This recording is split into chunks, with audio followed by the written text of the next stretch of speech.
Hello everyone, it's Bryan Alaspa, author from Chicago, trying to do another virtual reading discussion, whatever you want to say, about one of my books.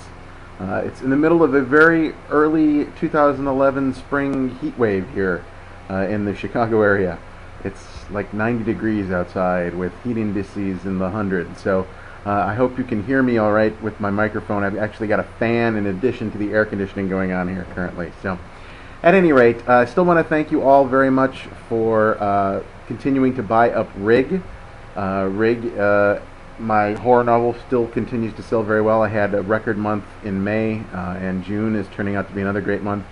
You people are starting to snatch up my horror novel Gone as well, which is great. And I'd still like to push my thriller novel After the Snowfall. All of them available currently for the Kindle and the Nook for 99 cents. But I did want to talk to you today. I have a great and exciting announcement. I have a new novel out, and it came out just today. I'm doing this on a Tuesday, June 7th, and today was the publishing date of Sin Eater, Book 2, Destiny. That's right, the second in my Sin Eater series. I have talked about Sin Eater, excuse me, part 1 here before, and now part 2. It's been a long time in development, and it's finally out. As you may remember, Sin Eater series is one that I originally started trying to create a comic book, and could never really find an artist, and decided it might make a more interesting series of novels. It's about a man with the ability to absorb the sins of the recently deceased. The soul sort of passes through him. He experiences and sees their sins, and the soul passes out clean, sort of runs through him like a filter or something. And it deals with his, some powerful emotions that he goes through. How does he, manage his own soul? How does he keep his own soul clean when he's absorbing the sins of so many others? So it's a very interesting story. As I mentioned, it has comic book origins, so there's some comic book mythos intermingled with it. He works for kind of a shadowy organization that his father worked for, and his grandfather before that, and he suspects that may have been responsible for his father's death in some way, but he's not sure. And this story, Sin Eater Book 2, does pick up where the first book left off, but then it goes back in time and sort of tells Grady, that's the main character's name, sort of tells his origin story, and deals with the fact that he was obviously developing the abilities, his sin-eating abilities, at a very young age. His father decided that he would try to train him, and immediately put him into the same service, working for the same company that he was, and Grady sort of rebelled and ran away from home, and flees to Canada in the book, and meets the love of his life there, and the story progresses on from there. Sin Eater is a very emotional tale for me. I put a lot of personal experiences, at least I tend to channel a lot of personal experiences into the stories that are available, that I find available in my imagination for Sin Eater.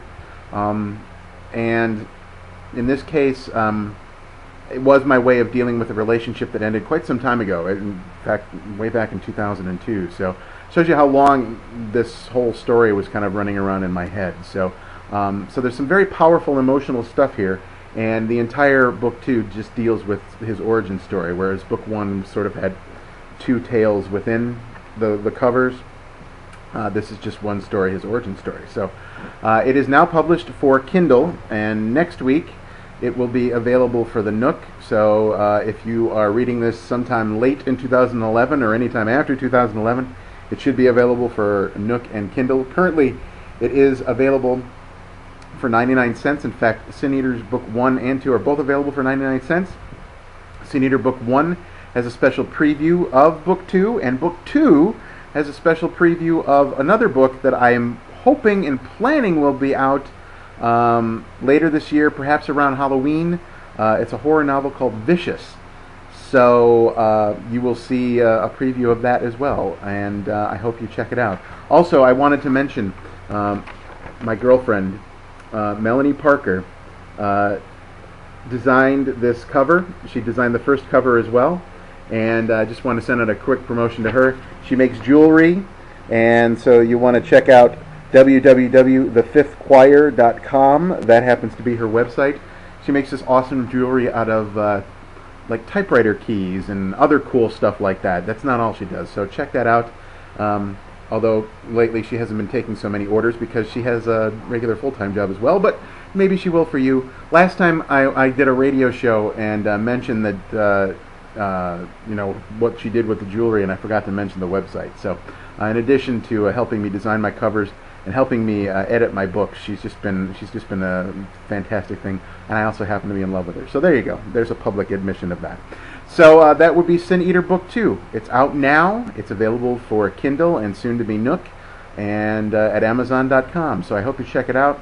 Thank you so much for listening. Thank you for continuing to buy my books. I appreciate it very much, and I will talk to you again soon. All right. Thank you.